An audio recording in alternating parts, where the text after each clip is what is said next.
Muy bien, muy bien, muy bien, muy bien. Vamos acá sintonizando aquí en frecuencia disruptiva. Vamos nuevamente después de un largo receso. Estuvimos bastante tiempo un tanto fuera, pero hemos vuelto, obviamente, pues organizando las cosas. Saludos a todas mis queridos y queridos ficcionautas. Queridas y queridos ficcionautas, como siempre, bienvenidos a este espacio, a este, digamos, escenario tan particular que nos ha permitido acercarnos de manera tan particular a diferentes novelas, diferentes cosas, novelas, cómics, próximamente películas, claro que sí. Eh, Digamos que retomando un poco, pues para los que están aquí también en Instagram, aquí saludamos a nuestro gran amigo en Facebook, Fernando Plestet, también a Mauricio Aldana, que están ya convocándose. Por aquí estamos con el amigo Detmar, con nuestro amigo también Conde Cero, que se ha unido, Conde 01, César M. Cruz también está con nosotros. Almeja Medina también está aquí, ¿no? También está nuestra querida Liliana Morales, que nos está acompañando. Saludos, Liliana. Bienvenida como siempre. Pues muy bien, estamos dentro de un ciclo que hemos bautizado como el ciclo de los mundos oníricos. Y lo inauguramos pues con nada más y nada menos que eh, la historia de Sandman, de nuestro querido guionista Neil Gaiman, también pues un gran escritor de fantasía, fantasía oscura y demás. Eh, la intención pues era, digamos, continuar, ¿no? Digamos pues con este tipo de historias que estuviesen, digamos, como ambientadas o que tuvieran que ver pues como con esos entornos fantásticos. Y la siguiente elección del que vamos a hablar hoy, nuestro segundo libro encargado dentro de este ciclo, digamos que tengo, ¿no?, que agradecerle, digamos, profundamente a otro gran amigo que es también John Jairo Naranjo, el propietario de Spooky House, ¿no? Spooky House es una librería especializada pues en cómics, novelas gráficas, manga y otras cosas que siempre nos maravillan a todos aquellos que nos gusta este mundo. John Jairo, un buen día, llega y me dice, usted tiene que leerse esto. Para los que están en Instagram, pues básicamente él me presenta este libro. Éter, ¿no? Usted lo va al revés, ¿no? Rete, ¿no? Me presenta Éter y me dice, tiene que leerse esto, ¿no? Es una recomendación, digamos que a ojo cerrado, por supuesto. También saludamos acá a Viviana Andrea Ruiz, a Estela Jaime, a Carlos Clavijo, ¿no? Muy bien, muy bien. Vamos aquí ya reuniendo al equipo. Entonces, ¿no? Cuando él me dice, le hace esto, pues ni modos, ¿no? Ya como que de una, pues lancémonos al agua, hundámosla al diente y pues veamos que esto de éter. Sin duda, pues hablaremos del equipo creativo, hablaremos también un poco de Matt Kindt, hablaremos de David Rubin, que es, digamos, muy conocido por algunos, y si no, pues aquí lo van a conocer, ¿no? Es un gran dibujante, gran ilustrador y realmente ha dotado al cómic, ¿no?, de un estilo muy particular, o sea, la forma en que trabaja David Rubin es increíble. Eh, por acá también está John Herrera. John, bienvenido. Listos. Pues ya creo que hicimos algo de tiempo, pues vamos a dar entonces inicio a nuestra presentación del día de hoy con Éter. La idea de la presentación es, por supuesto, pues además de hablar del equipo creativo y un poco el proceso, pues también hablar de esas conexiones que tiene muy cercanas con autores de la fantasía, por supuesto. Vamos ahí, digamos, a hacer como unas pequeñas comparaciones, un interludio y de cierta forma, pues como a profundizar en lo que busca esta historia que tiene una premisa bien particular. Bueno, sin más preámbulos, entonces vamos a nuestro rollo de hoy. Éter, Matkin y David Rubin unen fuerzas, un equipo creativo muy particular. En la edición que sacó la editorial Astiberri, esa que tenemos acá, digamos que tiene una introducción bien interesante, pues hecha por Matkin. Y les voy a leer un pedacito. Le dice: colaborar es lo peor. Hace años, cuando estaba en la universidad y me interesaba el cine, quería hacer películas, pero cuanto más me metía en eso, más me daba cuenta de cómo era el proceso de colaborar. Dependías de muchas personas, de muchas opiniones. Había tantos cocineros en la cocina que cada uno aportaba una visión diferente al proyecto. Así que decidí olvidarme del cine. No me gustaba tratar con la gente y no me gusta llegar a compromisos con una idea. Por eso los cómics son el medio creativo perfecto. Puedo escribir y dibujar todo yo mismo. Puedo diseñar la obra, puedo rotularla, puedo intervenir en todo el proceso del principio al final y que nadie lo cambie sin mi permiso. Algunos dirían que soy un maniático del control, pero no es así. Es solo que quiero la mejor idea, el mejor dibujo, el mejor concepto. Cuando colaboras, corres el riesgo de que una idea o un dibujo entren no porque sean la mejor idea, sino por cuestiones de ego o para no herir los sentimientos de alguien. Estos, esos son todos los aspectos negativos de la colaboración. Por eso colaborar es lo peor. Pero ahora tenéis entre las manos este libro, Éter. Tenía pensado escribirlo y dibujarlo yo mismo, pero estaba ocupado lanzando la serie mensual Deep H y no tenía tiempo. La única posibilidad era dejarlo en la nevera hasta que pudiera ponerme con ello. Y entonces conocí a David. Resulta que estaba libre y deseando que hiciéramos algo juntos. Entonces me di cuenta de que una cosa, colaborar no es lo peor. Tiene el potencial increíble de ser lo mejor. Pero ahí está el truco para el creador. En encontrar a alguien que sea mejor que tú. Alguien que sepa narrar, dibujar, colorear y diseñar mejor que tú. David me barre en todos los aspectos. Cuando trabajas con alguien con tanto talento como David, te hace mejor. A mí me hizo mejor. Me obligó a escribir un guión mejor. Y ahí está el truco de las colaboraciones, en encontrar a alguien que pueda mejorar tu trabajo, alguien que pueda inspirarte como David me inspiró a mí. Nuestra colaboración no solo fue un acuerdo para completar un proyecto, fue una conversación, una toma y una daca con el dibujo y el guión y las ideas, fluyendo en ambas direcciones.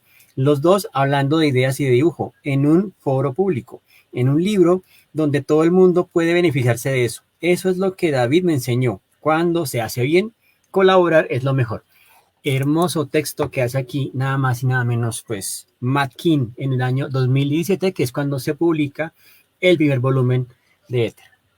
Este proyecto, digamos que está publicado por la editorial Dark Horse. ¿Qué otros títulos tiene Dark Horse? Pues nada más y nada menos que Hellboy, también tiene Usagi Yojimbo y otras maravillas más, ¿no? Entonces creo que es un lugar muy particular, ¿no? También, pues, digamos, puede haber sido Image Comics, pero esto lo hizo Dark Horse. Pues muy bien. Éter, ¿no? Digamos que básicamente nos lleva, pues, a discutir un poco sobre el término que es el éter, ¿no? Que básicamente viene del latín, que es como aether, ¿cierto? Y de alguna manera en nuestro idioma se derivó como éter con tilde en la E. Y el término pues tiene varias connotaciones según el uso y el contexto, son las reglas del lenguaje, ¿no? Digamos que en algunos casos se hicieron experimentos, por ejemplo, Edward Morley y Albert Abraham Michelson realizan experimentos que fueron muy importantes para dejar de considerar el éter como una sustancia de existencia real. La teoría de la relatividad especial que propuso Albert Einstein también contribuyó en el mismo sentido. El lenguaje poético, por otro lado, apela al término éter para nombrar aquello inmaterial que rodea al planeta Tierra. En el terreno de la radiofonía se suele decir éter al espacio en el cual se trasladan las ondas. O sea, hay diversas definiciones para éter y quería arrancar por eso, ¿no? Porque de cierta forma, pues, cuando definimos la palabra también podemos definir o intuir, ¿no? De qué se trata esto. Y bueno, digamos que una vez pasado eso, pues llegamos a esto que es éter, ¿no? La forma en que Matkin y David Rubin lo entienden es una cosa totalmente aparte. Digamos que en la portada ya tenemos al protagonista principal, un protagonista que está ataviado pues con todos estos artilugios propios de lo que tiene que ver con el personaje principal, ¿no? O sea, él es el personaje principal, es como el responsable que nos va a guiar, nos va a hacer como el tour por este mundo de Éter, ¿cierto? Esta portada es el primer compilatorio que se titula básicamente La muerte de la última llama dorada, ¿no? Entonces por eso inclusive fíjense también la coloración, ¿no? Digamos está el azul, que es como ese mundo, digamos, del líquido amniótico, por así decirlo, y el mundo del fuego, donde proviene pues básicamente este ser. Y digamos que normalmente uno esperaría, ¿no? Del cómic, pues que uno arranque pues como con un sondeo, con un paisajito, toda la cosa, no. Básicamente vamos a ver que Éter se configura en tres tomos o en tres arcos. El primero es el que estamos viendo, que es el de la muerte de la última llama dorada. El segundo es los golems de cobre. Y el último que se está trabajando, ¿no? Básicamente tiene que ver con la desaparición de Violeta Bell, ¿no? Que es otro de los personajes, ¿no? Entonces, esos son como los tres arcos que se han creado hasta el momento. El tercer acto ya digamos que está próximamente para salir en TPB, ¿no? O sea, en edición trade paperback, sale en julio. Entonces esperaremos si algún momento pues la editorial Astiberri también lo va a traducir. Sería sensacional pues porque básicamente te conecta la historia. Y bueno, ahí vamos a ver los que están pues en el Facebook Live, van a poder ver pues quiénes son los creativos que están en esto, ¿no? Matt King, pues digamos que en sus credenciales, ¿no? Figura básicamente como, primero, pues él es diseñador gráfico, ¿no? Entonces ya por así decirlo es, ¿no? Digamos, compatriota, colega el señor, ¿no? Él comienza autoeditando sus propios trabajos antes de publicarlos junto con otro ilustrador que es Jason Hall, y su primera novela gráfica es Pistol Whip, ¿no? Pistol Whip de Tall Shep Comics de 2001, que gozó de una buena acogida por parte de la crítica y fue nominado a un premio Harvey y figuró en la lista de las 10 mejores novelas gráficas de 2001 de la revista Time. Luego le siguió Two Sisters, Super Spy Graphic Novel, también está Super Espías, que es un webcomic, también realizó Revolver, y de alguna manera pues también ha colaborado con el universo DC, ¿no? Y luego pues con Dark Horse, ¿no? Comienza a publicar Mind MGTM, ¿no? Una serie regular que le valdrá un reconocimiento a la crítica y al público, y luego pues también, ¿no? Digamos que tiene pues algo que ver con la era de Ultron, y algo pues también tiene que ver con los Marvel Knights, ¿no? Entre las colecciones. Y David Rubin, pues de cierta forma lo conocemos más como inicialmente pues como autor, ¿no? Que ha publicado con Astiberri El Circo del Desaliento, La Tetería de los Malayo, que son los cómics fantásticos. Y luego pues ya empieza como a buscar, ¿no? Nuevas experiencias, pues por ejemplo al dibujar el cómic de 2 entregas que es El Héroe. También hizo una adaptación de Beowulf, ¿no? Que recordemos también la hizo Neil Gaiman. Y luego entra al mercado estadounidense con Battle Boy. Battling Boy es una colección que hace Paul Pope, ya lo habíamos mencionado acá con Batman Año 100. Y en este cómic él entra con dos arcos que son El momento de Aurora West y La caída de la Casa West, ¿no? También tiene otro libro que se llama La ficción con Kurt Pires, es un libro muy chévere. Y también tiene otros como Gran Hotel Abismo, que es una crítica a todo lo que sucede con la mediatización, las protestas sociales y demás. Gran cómic, por supuesto, y pues Éter, del que vamos a hablar hoy, ¿no? Bueno, David Rubin, pues digamos que es un chaval, ¿no? O sea, un tipo que se la pasa pues muy concentrado en su estudio, ¿cierto? Y pues ha producido pues estas maravillas, ¿no? Ahí de pronto los que están en Facebook pueden ver algunos de los títulos, ¿no? Que son bien interesantes, bien apasionantes, ¿no? Muy bien. ¿Quiénes son los personajes que están en esta historia? Pues ya vimos al primero, que es Bone Díaz. Bone Díaz, digamos que en el diseño inicial de David Rubin se presenta como el aventurero, digamos como ese arquetípico aventurero de los mundos pulp, o sea, muy Indiana Jones, muy también Doc Savage, ¿no? como este personaje que viene del mundo de la ciencia, del mundo, digamos, como de alguna carrera relacionada con el asunto y pues que de cierta forma se lanza a la aventura, pero él no es cualquier persona, ¿no? Básicamente él es un hombre de ciencia y es un hombre de ciencia que está obsesionado con tratar de explicar la fantasía. O sea, que realmente la existencia de ese mundo paralelo se puede demostrar científicamente. Y eso, pues digamos que no lo conocemos en un comienzo, simplemente lo vamos descubriendo a medida que vamos avanzando en la historia. Porque en un comienzo se nos presenta simplemente como Bond Díaz y soy explorador del mundo de Éter, ¿no? Está Gloom, que es este personaje muy particular. Fíjense que tenemos también pues el tema de los híbridos y él es como el guardián de la encrucijada. Es como, la encrucijada es como este punto de intersección entre nuestra realidad y el éter, ¿no? Obviamente, pues para poder acceder a la encrucijada hay que hacer un sacrificio, ¿no? Digamos que de cierta forma podemos invocar un poco al dios Hipnos, ¿no? Al dios del sueño, por así decirlo. Y es que Hipnos, ¿no? También, digamos que dentro del mito se juega un poco la idea del morir un poco. Digamos que dentro de esta cosmogonía, ¿cierto? Digamos que cuando yo duermo también estoy muriendo un poco. Entonces, para ingresar al mundo del éter hay un sacrificio y es de alguna forma morir un poco, ¿no? Inclusive, pues eso también implica una serie de cosas, ¿no? Digamos, hay unas reglas que obviamente difieren con la Tierra y eso lo vamos a ir explicando. También está Violeta, que es una hada y es una hada que de cierta forma pues tiene un conflicto con nuestro personaje principal, con Bond Díaz, ya lo vamos a contar. Y está también Lord Ubel. Lord Ubel se presenta como el bibliotecario, básicamente el que custodia todo el conocimiento de Éter. Él tiene, digamos, un lugar que se llama el Imaginarium. Y en este Imaginarium pues están todas las colecciones de sueños, relatos, fantasías y demás que se han ido publicando en Éter.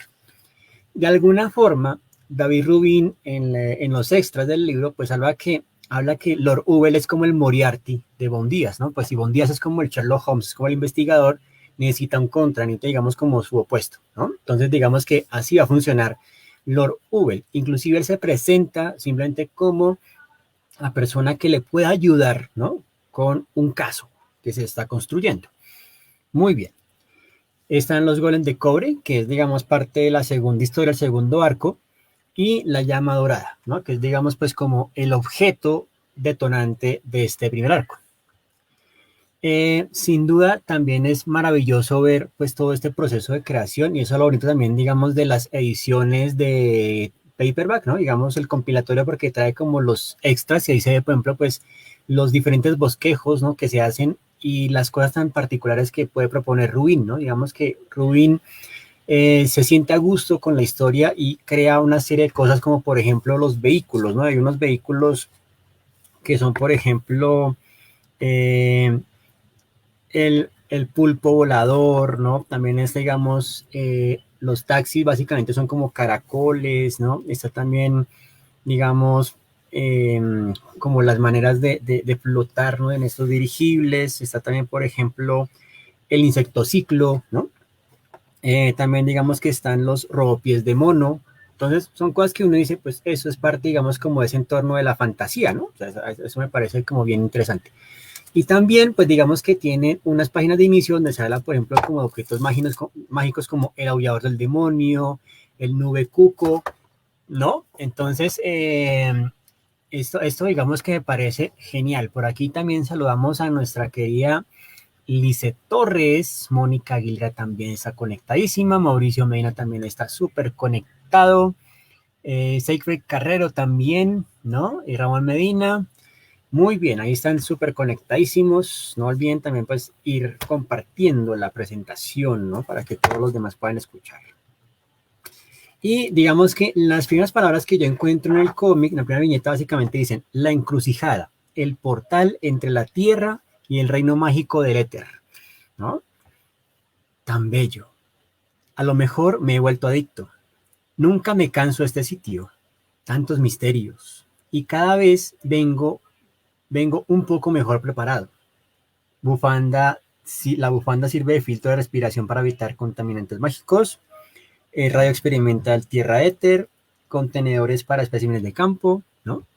que es un poco la siguiente viñeta. Básicamente, digamos que a veces tiene como esos guiños muy como de gráficos informativos, ¿no? Una cosa que me parece bien importante. Pues aquí no es saludar a Ramón Medina, que de alguna forma publicamos un artículo muy bello para su sitio web que se llama El Laberinto del Minotauro, y fue una recomendación de 5 cómics, entre los cuales pues quise recomendar Éter, ¿no? Para los lectores. Entonces, esa es, digamos, como la primera página, ¿no? Con la que uno se topa en Éter. Y esto ya marca un total diferencial en las cómics habituales. Allá uno dice como, ya me está entrando en el universo, ya me está entrando, digamos, como debe ser, ¿no? Digamos, no se pone como con explicaciones, sino que simplemente empezamos pues ya con el punto de partida, que es la confrontación inicial entre Baum Díaz y nuestro amigo Gloom, ¿no? Y Gloom, pues básicamente, digamos que como es el guardián, se toma el derecho, ¿no? Digamos, de decir quién pasa y quién no al mundo del éter. Y de alguna forma, pues siempre es curioso la forma en que él lo lleva al mundo del éter, y es con una patada en el trasero, ¿no? Y bien fuerte. Entonces, de alguna forma, va un día siempre dice, algún día me vas a quitar de esto, algún día encontraré la manera de entrar directamente sin pasar por este umbral, ¿no? Y pues en ese mundo, pues digamos que vamos viendo primero pues como el ingreso a un mercado muy parecido al mercado troll de Hellboy, ¿no? Y ese tipo de cosas. En ese mercado pues básicamente se encuentra pues con un vendedor que le ofrece, ¿no? Digamos, un objeto muy raro, y él le dice, no, es una brújula bicho, solo tienes que susurrar tu destino y te indicará la dirección correcta. Debe tener un sistema interno como las palomas mensajeras, pero además entiende el habla humana. Fascinante. Gracias. Tipo, ¿cuánto? Nada, señor. Solo te pido que le prestes un momento de tu tiempo a mi pobre pajarito para escuchar su nueva canción. Gracias, tipo. Tal vez la próxima vez significaría mucho para él. Llevo prisa. Sabes que me encantaría quedarme a escuchar. La próxima vez, tipo, te lo prometo. Y bueno, se enfrenta, digamos, como a este primer nivel de empatía o simpatizar, digamos, como con este mundo, y pues uno como lector también se va encontrando con, uy, el mundo de Éter es una cosa bien, bien rara. Y ahí es cuando de pronto, ya después, ¿no? Conocen, pues, digamos, a Lord Ubel, ¿no? Y resulta que Von Díaz es llamado, es invocado, no tanto por ir a pasear porque sí, sino porque digamos que el protector o el guardián, digamos, del éter ha descubierto que la llama ha sido asesinada. De Blaze, ¿no? La chica que está en la portada. Y ahí entonces este cómic, esta historia se gira más como una construcción de el caso de Habitación Cerrada, muy Edgar Allan Poe, muy Sherlock Holmes. Entonces ya empieza, digamos, uno como lector a ser, ¿no? Cómplice junto con Baum Díaz, ¿no? En esa investigación, y empezar, digamos, como a recolectar las pruebas, o recolectar, digamos, las evidencias, empezar a armar, digamos, la teoría. Incluso él tiene recipientes donde, digamos, echando las diferentes cosas, ¿no? Tiene también instrumentos muy parecidos a los de Ichabod Crane en El Jinete Sin Cabeza, ¿no? Y ahí vamos viendo, pues, digamos, las pruebas que él va encontrando. Son pruebas, pues, que son, digamos, pues, bastante anómalas, ¿no? Por ejemplo, balas mágicas, ¿no? Que las balas mágicas, digamos, tienen la forma de la bala, pero parecen pequeños fetos, ¿no? Entonces, una cosa bien interesante. Y ahí es cuando conocen, o digamos, van a donde Lord Ubel, porque él tiene, digamos, como los registros de los visitantes que han ido a Éter y toda la cosa, ¿no? Entonces envían como el material de archivo. Y de cierta forma, en un comienzo, pues la apariencia ya da indicios, pero uno dice, no, pues no es tan malo, no es tan malo. Y bueno, ahí digamos pues que va prosiguiendo nuestro relato, y de alguna forma pues ya vamos viendo pues que de alguna forma se nos involucra con, por ejemplo, fantástico, ¿no? Digamos que lo fantástico siempre tiene elementos que son imaginarios y que son sobrenaturales, ¿no? Entonces digamos que aquí ya vamos viendo que sí, efectivamente tenemos esas dos condiciones, y la palabra pues proviene del latín fantasía, ¿no? Fantasia, que a su vez deriva del griego. Su etimología desciende de Fantanosos, quien era hijo del siervo del sueño. La fantasía es un término que se utiliza en la psicología para aludir a un hecho imaginario creado en la mente del ser humano y que le sirve para contrarrestar la realidad opuesta. Y no pude evitar, pues solamente empezar a tener conexiones, por ejemplo, con nuestra querida y celebrada escritora Úrsula K. Le Guin, que ella dice lo siguiente, ¿no? Creo que la imaginación es la principal facultad de la mente humana, la fantasía, la habilidad, el arte de usar y controlar la imaginación en narrativa es el mejor y más feliz ejercicio en el uso de esa facultad, junto con la ciencia, que la usa para conectar hechos que parecen no relacionados. Entonces, esta frase me gusta es porque Bond Díaz es el reflejo de esas dos cosas, ¿no? Básicamente nos conecta con la imaginación, pero también con la ciencia que nos permite conectar esos eventos, ¿no? Claro, también hay que citar a otro seguidor de Ursula K. Le Guin y también pues otro de los grandes también de la literatura, que es China Miéville, ¿no? Pues obviamente dentro de este rótulo del New Weird y toda la cuestión, él tiene una novela que me parece sensacional y es Kraken, ¿no? Kraken, inclusive en inglés es Kraken and Anatomy, ¿no? Kraken, una anatomía. Eh, en esta historia hay un apartado muy bonito que dice, les pido a todos que tengan fe, no tengas miedo. ¿Cómo pudo haber ido? La gente me ha preguntado, ¿por qué los dioses no están haciendo nada? Recuerda dos cosas, los dioses no nos deben nada. No es por eso que los adoramos porque son dioses. Es, este es su universo, no el nuestro. Lo que eligen, lo eligen y no es nuestro saber por qué. Cristo, pensó Billy, qué teología sombría. Era un maligno que pudiera mantener era un milagro que pudiera mantener a cualquiera en la habitación sin el quid emocional de la esperanza, ¿no? Sin duda, eso también es muy importante y pues cito también a Chino Miéville porque él tiene una novela que se llama Un Lundun, Un Lundun. Un Lundun, digamos que es una historia muy particular porque construye básicamente como una Londres, ¿no? Onírica desde el terreno digámoslo así, pues en el terreno mismo de la imaginación y pues resulta que un par de protagonistas, en este caso Sana, ¿no? Digamos que descubre la manera de cómo ingresar en esa otra Londres de forma accidental a través de unas tuberías, ¿no? Empieza, digamos, como manipulando las manivelas y de pronto se da cuenta pues que está como en el Londres alterno y en ese Londres no hay paraguas sino pasaguas, hay conductores que no conducen móviles sino que conducen electricidad y un montón de cosas, ¿no? Entonces, todo este universo está amenazado pues, por la tiranía del smog, ¿no? Por supuesto, acá la conocemos sin la E, porque es el smog, ¿no? El contaminante, pero en el Ulundun es toda una amenaza porque es como la fuerza que está devorando ese universo. Y tiene unos personajes muy simpáticos, ¿no? Que uno dice, pues, conectan de maravilla, pues, con esto que estamos hablando del éter, ¿no? Pues digamos que son formas también de explorar esas otras horizontes, ¿no? Y Neil Gaiman, por supuesto, que ya lo habíamos comentado con Sandman, pero aquí nos trae dos frases que son muy chéveres. Los cuentos de hadas son más que ciertos, no porque nos dicen que los dragones existen, sino porque nos dicen que los dragones pueden ser derrotados. Para sobrevivir debes creer, ¿no? Esa frase, en particular la última, tiene que ver con otras novelas que es American Gods, serie muy reconocida y que se transmite por Amazon Prime. Y la novela que es, déjenme decirles, una completa maravilla. Trabaja con las creencias y los dioses de diferentes mitologías. De Gaiman también hay un caso bien bonito que es el de Neverwhere, que Neverwhere nos lleva, digamos, a el Londres subterráneo, ¿no? Inclusive, digamos que combina un poco de El gato con botas, ahí está, digamos, el Marqués de Carabas y otros personajes, ¿no? Entonces, va a ser bien interesante este asunto. Entonces, digamos que lo que propone Gaiman en Neverwhere, ¿no? Digamos, es la historia de un hombre que es totalmente ordinario, que está en su rutina, que es Richard Mayhem. Él, digamos que viene de Escocia y de cierta forma, pues por un azar del destino, ¿cierto? Digamos que conoce el mundo del Londres inferior, ¿cierto? La idea es que él tiene que ayudar a alguien que se llama Puerta, ¿cierto? Y él entra a formar parte de los habitantes del Londres de abajo, que es como la clasificación, ¿cierto?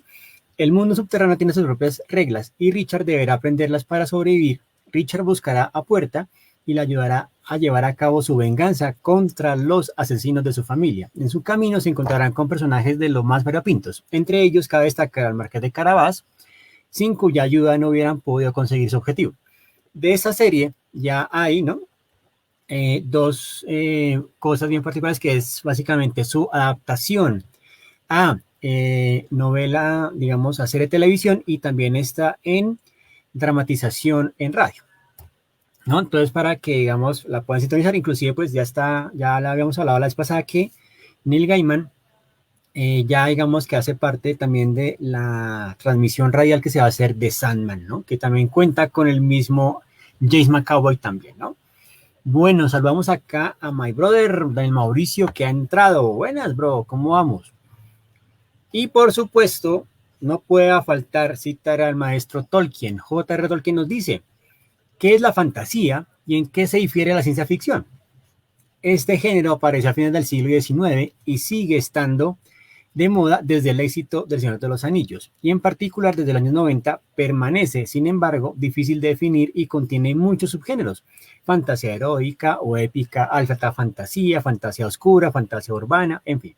Sin embargo, coincidimos en una definición resumida. Lo primero, inclusión de elementos fantásticos en la coherencia interna. ¿Listo? El marco es un mundo o una época imaginaria, así es, y en el cual el entorno medieval, al cual se alude con sus representaciones más sencillas, el desarrollo tecnológico son coherentes con aquella época. Para simplificar, se puede decir que en una novela de fantasía hay dragones, pero no hay platillos volantes, y sucede lo contrario en la ciencia ficción. Entonces, esa es la definición o lo que nos quiere decir Tolkien con respecto a eso.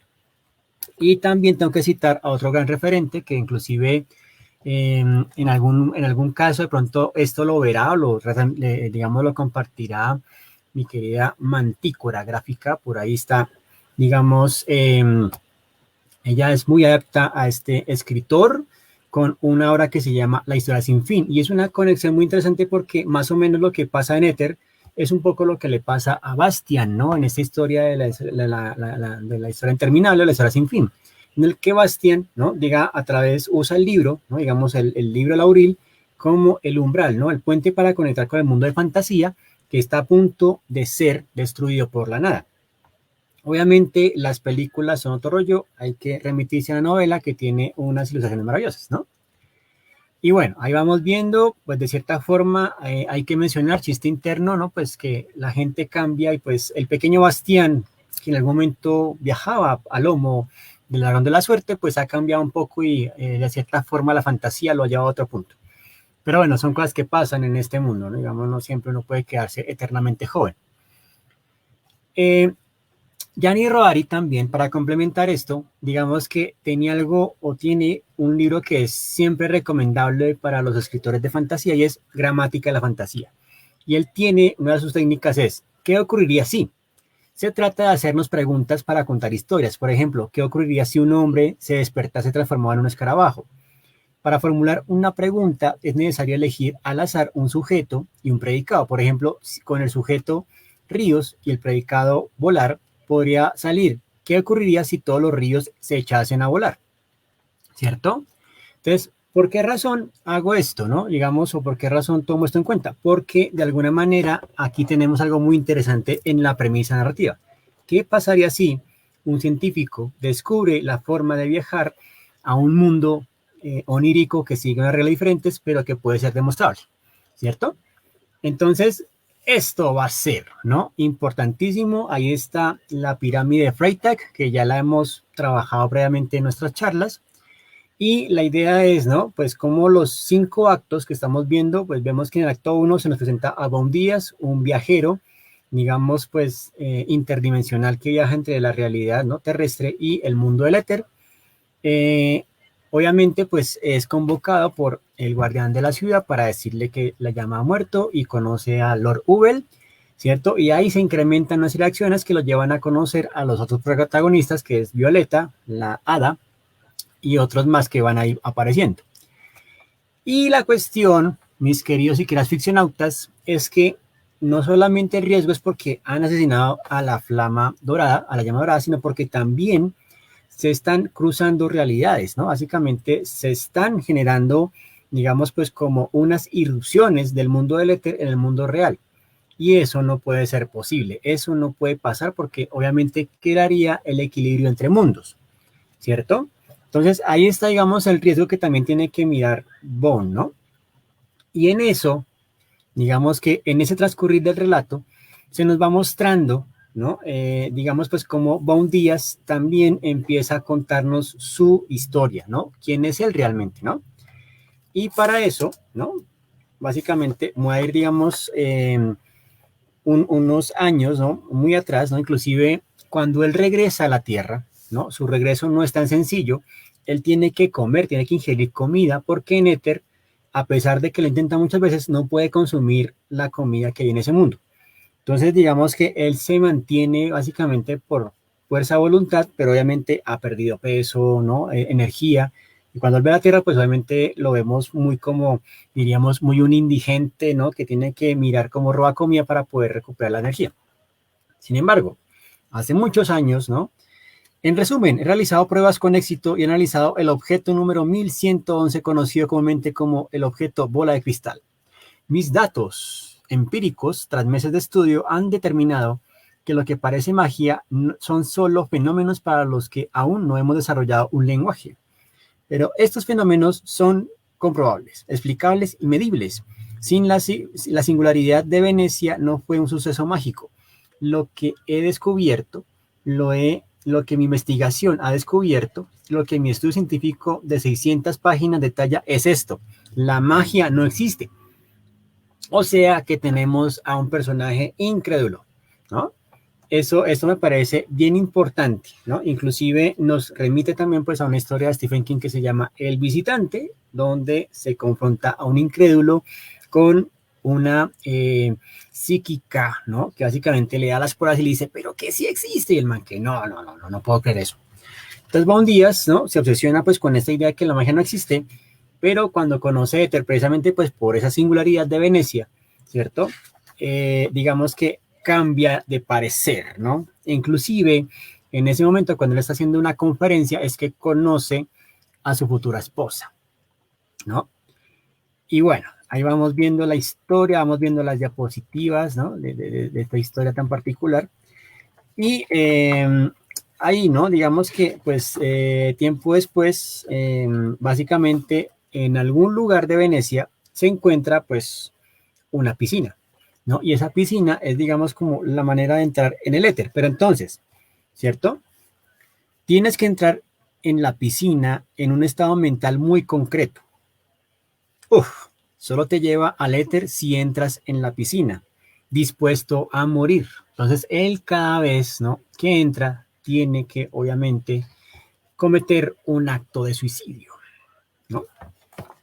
Helo aquí, ¿no? Entonces, ahí básicamente vamos viendo, digamos, pues cómo el protagonista toma esa decisión, ¿no? De entrar, digamos, pues en el mundo, ¿cierto? Digamos, pues como el mundo del éter.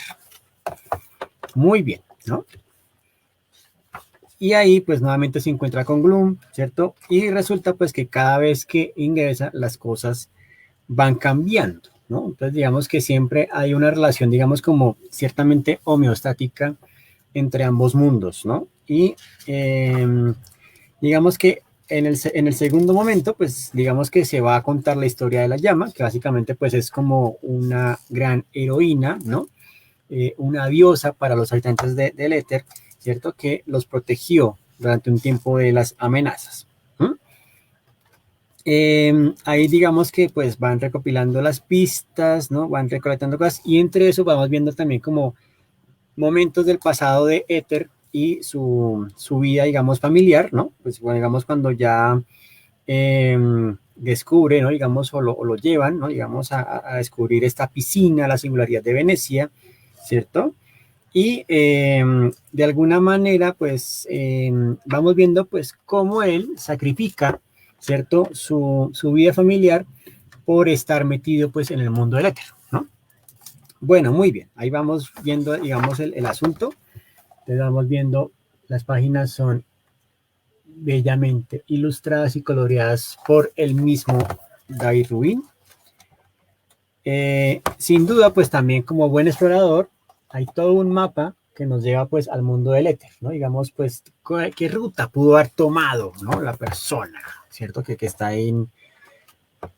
Y eso lo lleva, pues, como les decía, a encontrarse con el hada Violeta, ¿cierto? Y Violeta, pues digamos que tiene una rencilla con Bond, porque en algún momento pues eran muy cercanos, muy fraternos, y Bond comete un error, ¿no? Pues obviamente en sus ansias de demostrarlo todo con la ciencia, digamos que hace o provoca un evento que no debe haber provocado y eso hace que se extermine todo un bosque, ¿no? Entonces, obviamente, el hada violeta está totalmente ofuscada con Bond 10 por ese hecho y obviamente no hay manera de que él la perdone, ¿no?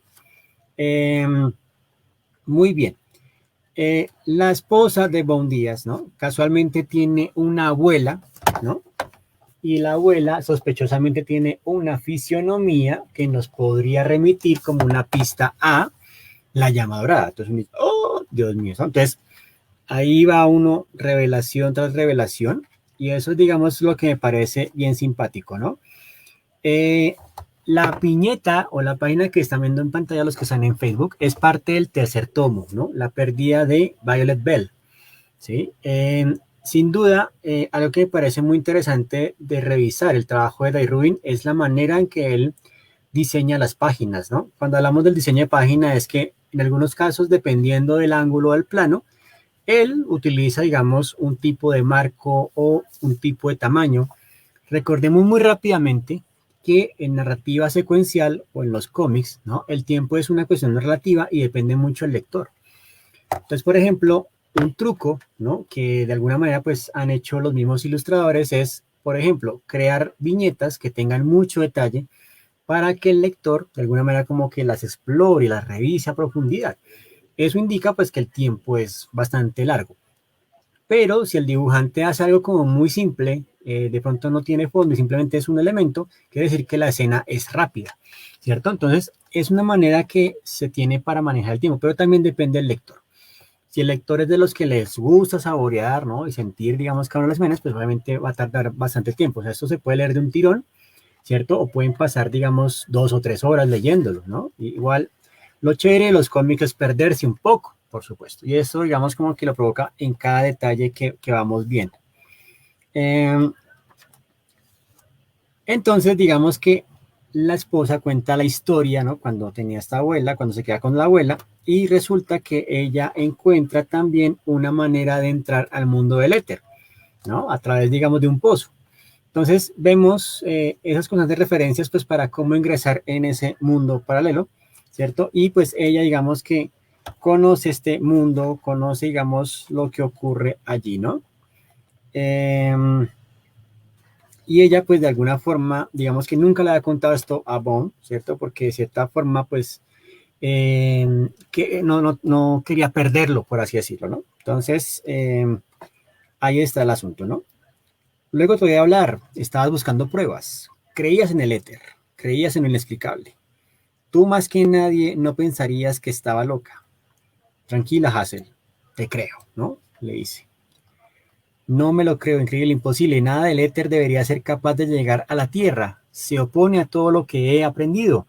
Ese golem de cobre no debería estar aquí, ¿cierto? Y empieza, pues, digamos, pues ya como este punto de conflicto en particular. Y mi trabajo es mandarlo de vuelta, ¿no? Y ahí viene, digamos, pues como el primer cierre de este arco, ¿no? Que es, digamos, el número 5, donde de alguna forma Bond Díaz regresa nuevamente a su hogar, ¿no? De cierta forma, pues va a recoger algunas herramientas, ¿no? Que le van a ayudar, ¿no? En su caso. Y digamos que, pues, la esposa, pues también sabe también parte del secreto, ¿no? Digamos, de estas cosas. Ahí es, digamos, pues como lo simpático, lo bonito del asunto. Ahí vamos viendo, pues, digamos, estas viñetas donde nuevamente se encuentra con Lord Ubel, que pues como todo buen adversario, ¿no? Digamos que se pinta o se jacta de no ser sospechoso en la idea. Todo esto para decir que has fracasado al borrar tus huellas. Tu golem de cobre tenía rastros de materia fecal de Dewey en el pie. Y el olor del raro infrapetróleo que alimentaba al golem de cobre. Me atrevo a decir que eres el dueño de los únicos campos de infrapetróleo que quedan en el éter. Todo eso sumado a tu reciente investigación sobre la tecnología de la bala mágica, deja tu huella sobre la muerte de la llama dorada. Ubel, Una letanía fascinante de pruebas circunstanciales, Bond Díaz. Pero creo que está exagerando. Los golems de cobre son artefactos notoriamente volubles. Raras veces siguen órdenes. Por eso el Consejo del Supremo del Alcalde los prohibió hace muchos años, y con razón. Creo que tu sobreexposición al éter ha dejado tus facultades deductivas un poco mermadas, mi querido amigo. Ahora, sugiero que salgáis de mi biblioteca antes de que avise a los comandos del éter de que nuestro gorila protector del portal ha abandonado su puesto para ayudar a un terrestre sin documentar y sin vacunar, que está diseminando sus contagiosos pensamientos racionales por nuestra bella realidad. Entonces, como siempre, ¿no? Digamos, la confrontación bien particular entre estos dos, entre Ubel y Díaz, ¿no? Digamos que va a ser bien interesante porque es como muy manipulador, ¿no? Y la condición, ¿no? Básicamente él es un visitante, un outsider, ¿no? Y este outsider, pues como bien lo dice acá, no está vacunado, o sea que ahí tenemos, ¿no? La metáfora en tiempos pandémicos, ¿no? Y de alguna forma, digamos que el cierre, ese primer acto, digamos que viene pues con unas escenas donde está nuestro querido protagonista, Bond Díaz con su esposa, en la piscina del éter, ¿no? Y ahí vamos viendo, ¿no? Básicamente dice, tal vez eso nos llevemos por eso, tal vez por eso nos llevamos tan bien. Por favor, Bond, las chicas van a nacer en cualquier momento. Esto es más importante que nosotros, Hassel. Tienes que entenderlo, las chicas lo comprenderán, y solo me iré unos días. Te has vuelto adicto a ese sitio, Bond. Es como una droga. Tienes que parar ya, o no podrás parar nunca. Es mi vocación, Hassel, nuestra vocación. ¿Sabes cómo es este sitio? Lo que te hizo. La única forma de vencer nuestro miedo es entenderlo. Tu cápsula de cianuro. Gracias. Ya sabes el proceso. Asegúrate de tragarla antes de entrar al agua. Todavía no lo entendemos del todo, pero tu cuerpo tiene que estar cerca de la muerte o dispuesto a morir antes de que puedas cruzar. Todavía estamos desarrollando una alternativa, pero a todos los efectos parece que la clave es el estado mental. Tienes que estar dispuesto a renunciar a todo, a perderlo todo. Nadie ha podido hacerlo más de una vez sin volverse loco. Nadie más que tú. Tú eres nuestro mejor agente, ¿no? Digamos que ese es el cierre de esta historia, ¿no? Digamos, este primer arco bien particular, y vuelvo y reitero mis agradecimientos a John Jairo Naranjo, ¿no? De Spooky House por esta gran recomendación. Realmente es una historia fantástica y la manera en que empieza a conectar los personajes es también increíble. Inclusive voy a mostrar acá, ¿no? Un bello autorretrato. Ahí están Matt King y David Rubin, ¿no? Digamos como si fuesen los protagonistas del cómic, ¿no? Digamos que qué interesante proceso, ¿no? Vamos viendo acá aquí vamos viendo la imagen, ¿no? Ahí pueden ver, ¿no? Esa bella imagen con la que cierra el libro, ¿no? Entonces es una historia bien bonita, es una historia que, digamos, vale la pena tenerla muy presente, y siempre es bueno encontrar, ¿no? Digamos, pues como este tipo de narrativas tan frescas, también, digamos, desarrolladas y que devuelven la fe, ¿no? Digamos, en este maravilloso universo del noveno arte. Bien, digamos que eso me pareció bien particular de Éter. Sin duda, pues felicito nuevamente el trabajo de David Rubin. Es una historia muy recomendada. Igual también la escritura de Matt King hace que el trabajo sea increíble. Digamos que es una forma de abordaje de la fantasía que tiene pues muchos tintes, ¿no? Como una postura muy crítica, y el simple hecho de que el personaje al principio sea un incrédulo que se vuelve adicto, ¿no? A este mundo fantástico, pues digamos que también lo hace bien interesante, ¿no? Inclusive una adicción que lo llevó a perder o a sacrificar mucho de sí, inclusive pues el estar mucho tiempo con su familia, ¿no? Entonces eso me parece también, digamos, pues como bien interesante, y pues esos van a ser consecuencias que se van a ir viendo en las historias posteriores, ¿no? Por ejemplo, en el segundo arco, que es el de los Golems de Cobre, ahí va un día se encuentra con la hija, ¿no? Se encuentra con la hija que ya pues digamos que ha madurado y ha logrado hacerse, digamos, como a un lugar dentro de este grupo, digamos, o esta agencia que controla la singularidad de Venecia, ¿no? La piscina del éter y todo el cuento. Es bien, bien interesante la manera en que eh, Quint, ¿no? Nos conecta, digamos, pues con este elemento de lo familiar ahí, ¿no? Bien, eso digamos que sería nuestro live de hoy, básicamente pues con esa historia de Matt King, ¿no? Y David Rubin. Y pues básicamente para el día sábado que vamos a básicamente, por acá, ¿no?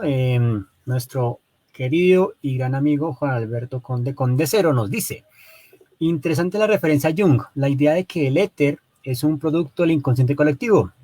Sí, señor, ¿no? Fíjense, pues digamos también pues cómo va conectando con esas referencias, ¿no?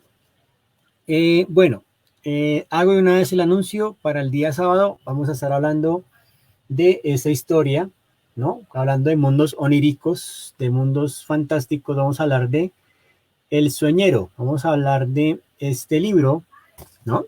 De Enrique Brescia, escrito y dibujado por Enrique Brescia. Recordemos pues que viene del legado de Alberto Brescia, ¿no? Este gran ilustrador argentino. El Sueñero, digamos que es algo bien interesante porque se escribe y se dibuja en unos tiempos difíciles, ¿no? Tiempos alfonsistas, donde también hubo guerras Malvinas, había también, pues, digamos, pues, como las secuelas de la dictadura, bueno, un montón de cosas ahí bien interesantes y pues vamos a mirar cómo esas incidencias, ¿no? Locales influyen en la narrativa que nos quiere contar Enrique Brescia con unos personajes que desafían los arquetipos convencionales de la fantasía y la mitología misma, ¿no? Bueno, por acá, como siempre, ¿no? Les agradezco muchísimo, muchísimo estar conectadísimos pues con esta iniciativa. Como les digo, ¿no? Pues por ahorita, pues por temas de los festivos, vamos a tomarnos un tiempito, ¿no? Entonces, básicamente por ahora vamos a tener lives los miércoles y los sábados, ¿no? Que son días pues como muy chéveres y pues por lo menos no quería hacerles un resumen así, ¿no? Como digamos abuelo de pájaro, sino como algo bien hechecito, ¿no? Entonces pues como siempre, ¿no? Eh, bueno, por acá también nuestros amigos de Yo Soy Unitec, ¿no? Siempre interesante sus charlas, profe. Gracias por compartir tantas enseñanzas. Por supuesto, por supuesto. ¿Qué sería del conocimiento sin poderlo compartir y más con ustedes, no? Muchísimas gracias también pues a nuestros ya 97 suscriptores del canal de YouTube. Esperemos que sigan creciendo más y sigan compartiendo más estas charlitas, ¿no? Obviamente pues esto también para mí es digamos placentero también pues que me voy repasando lecturas que tenía hace mucho tiempo atrás, ¿no? Muy bien, pues nada, gracias, queridos y queridas ficcionautas, por acompañarme el día de hoy, por estar acá siempre pendiente, sintonizando nuestra frecuencia disruptiva. Y el día sábado, entonces, nos veremos muy a las 7, también para hablar, entonces, ya, como lo mencioné, vamos a hacer nuevamente el comercial, vamos a hablar de El Sueñero, ¿no? De Enrique Brescia, una obra bien interesante desde nuestro continente, ¿no? Porque obviamente tenemos que hablar de diferentes creadores, ¿no? Narraciones. Muy bien, entonces, pues por lo pronto, un enorme abrazo a todos y todas, larga vida y prosperidad para todos y todas. Nos veremos entonces el día sábado con más mundos oníricos por explorar. Por lo pronto, cuídense mucho y sigan las recomendaciones. Chao, chao.